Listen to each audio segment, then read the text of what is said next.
সদ্গুরুর death বইটি থেকে একটি গল্প শুনুন।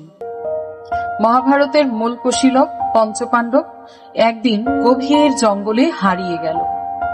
ক্ষুধা তৃষ্ণায় তারা প্রায় কাতর।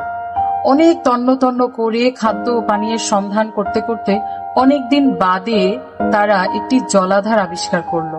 জলাধারের ধারে যেই পানি পান করতে যাবে তখন আবির্ভূত হলো যক্ষ, স্বর্গীয় ও অলৌকিক সত্তা।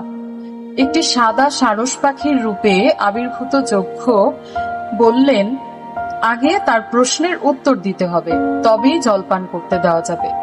কিন্তু একটি সামান্য পাখির কথায় কর্ণপাত না করে চার ভাই পানি পান করতে গেলেন এবং পানি পান করার সাথে সাথেই মৃত্যুর কোলে ঢলে পড়লেন।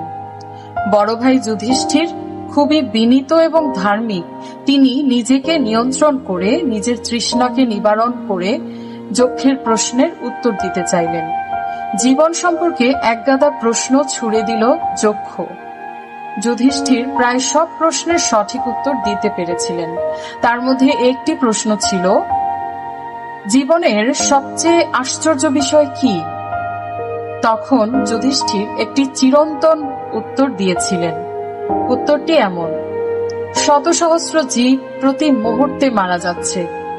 তা দেখেও নির্বোধ মানুষ ভাবে সে কখনোই কোনো দিনই মরবে না এবং মৃত্যুর জন্য কোনো প্রস্তুতিই নেয় না। এই ঘটনা প্রায় 5000 বছর আগের। তবুও মৃত্যু নিয়ে মানুষের ভাবনা খুব অল্পই বদলেছে।